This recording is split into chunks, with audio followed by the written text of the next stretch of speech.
seen an arm that has been visible, that has been engulfed in total flames. There is chaos that is happening. People are wondering right now if people are in danger. I'm looking across the courtyard. There is a man racing to his aid. There's coats coming off to try to put out the fire. We have members of security details. NYPD is rushing to the scene. They are trying to come out. Officers are on the scene. A fire extinguisher is right now present, being put on this man to try to put out. People are climbing over barricades to try to separate the public, to put out the flame on this man. He has lit himself out in fire in front of the courthouse right now. We are watching as they're playing. We can smell the air. I can smell the burning of some sort of a flesh. I can smell the burning of some sort of agent being used as well as an accelerant to put that fire. I smell an actual fire extinguisher having been displayed. I see a person whose body appears to be on the ground being surrounded by officers. I have multiple officers. I've counted about a dozen officers on the scene. The fire is still burning. It's now in multiple locations.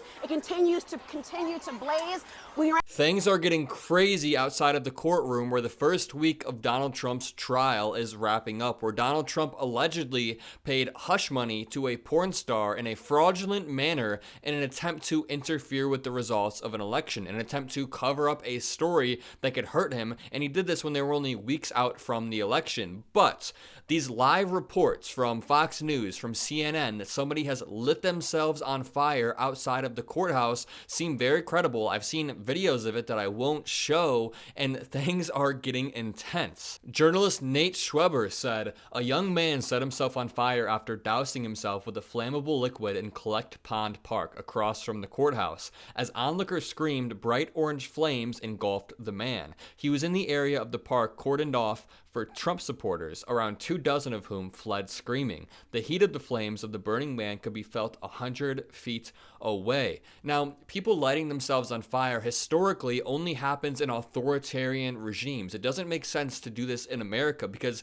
if you could think of that picture of the monk who lit themselves on fire, we all know this picture. He did it because they had no avenue to express their voice. They couldn't vote. The media was suppressing them. They couldn't organize. They couldn't knock on doors. There was no way to get their voice out there. So what they do are these extreme measures of lighting themselves on fire. But anytime I see this done within America, I just can't help to think that this may be a mental illness. We saw this happen a few months ago with Aaron Bushnell as well, and it seems like nobody would do this if they weren't already mentally unwell. Not to mention, we have seen Donald Trump stoke these flames, not only figuratively, but now literally. Donald Trump always says every institution is rigged. Your country is being taken away from you. Your freedoms are being stripped. He instills this level of hopelessness, this feeling of not being able to return back to normalcy. So it's not surprising when people begin to light themselves on fire. It's disgusting that Donald Trump fans these flames. I don't mean to keep making these analogies, but it is disgusting when Donald Trump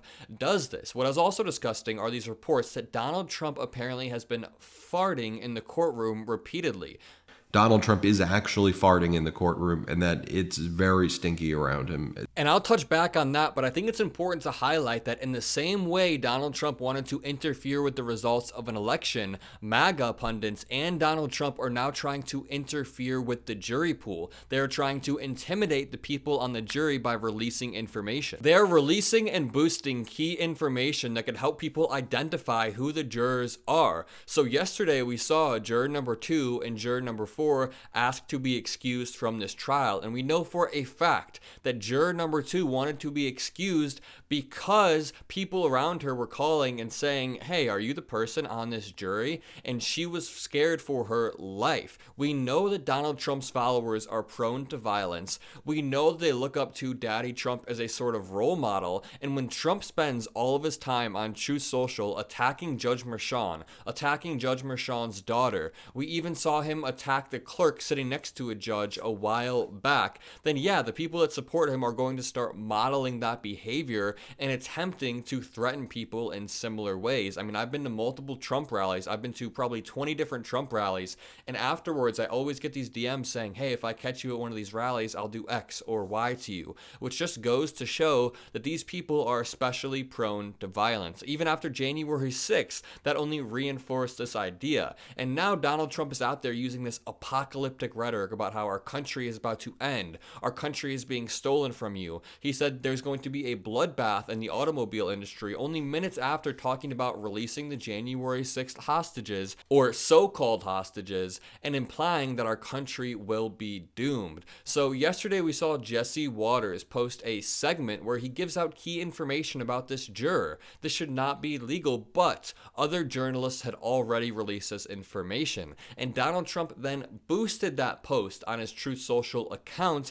and the juror asked to be excused. And then we saw Jesse Waters release another segment on Fox News titled Meet the Trump Jurors, where he again tries to dig into whatever information he can find about these jurors in an attempt to intimidate them. And I wouldn't be surprised if Donald Trump has other methods of intimidating them. I mean, we've heard that he glared at Maggie Haberman in court. I wouldn't be surprised if he tries to glare at the jurors as well, in a similar way that he's been trying to intimidate Judge Merchan and Judge Merchan's family. But it doesn't seem to be working. It really does seem like the process is going according to plan, and it seems like people are being weeded out through the voir dire process. So on Monday, for example, we saw out of the several hundred potential jurors, 96 of them went through the process of voir dire, where they're asked certain questions to weed out people that can't set aside their biases. So they were asked, have you ever been to a Trump rally? Have you ever donated to a Trump campaign? Are you signed up for any Trump newsletters? And about 50 people got thrown out of the jury pool. So it's good to see that the process is working and that they are finding impartial jurors. But this intimidation, this disruption of democratic norms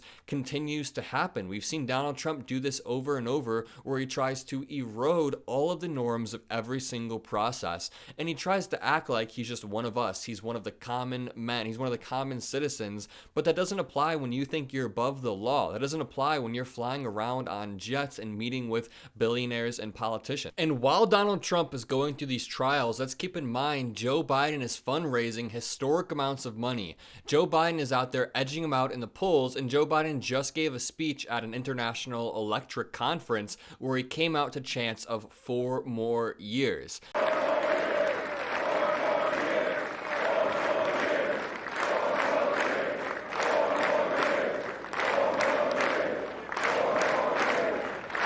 Meanwhile, Donald Trump is sitting in court, barely able to keep his eyes open. It's interfering with his campaigning, and we actually have reports today that he has been farting in the courtroom. I'm not joking. There are real, credible reports that Donald Trump is farting in the courtroom. Watch our friend Ben Meiselas over MeidasTouch break this down. Returning to the court proceedings as well, Maggie Haberman reports that Donald Trump continued to fall asleep during the proceedings as well. And, you know, what I'm hearing from my sources as well is that, you know, and I'm hearing from credible sources who know what's going on in the courtroom. And what I'm hearing is that, take it for what it's worth, but that Donald Trump is actually farting in the courtroom, and that it's very stinky around him. It's a putrid odor in the courtroom, and that Trump's lawyers are like repulsed by the scent and the smell.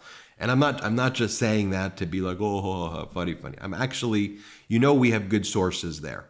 And I'm hearing it from actual credible people that as he's kind of falling asleep, he is actually passing gas, and that his lawyers are really struggling with the smell. I think you'll actually start to hear more of that, but again, from real credible sources. Now, take it for what it's worth. They may be going off the record, on background and telling me that because of, it's the MeidasTouch, and they think that we want to hear that. So you could judge it how you want to judge it. But real credible people who are there saying that it's putrid around him. Is this a strategy to intimidate people with the smell? Is this a strategy to show that he really doesn't care and that he can be juvenile and resist authority? Who knows, but it is disgusting, and Donald Trump is a disgusting person in general, so this really doesn't surprise me if these reports are true. But if you enjoyed this video, make sure to leave a like, make sure to comment a blue heart, make sure to subscribe, most importantly, make sure to have a great day yourself.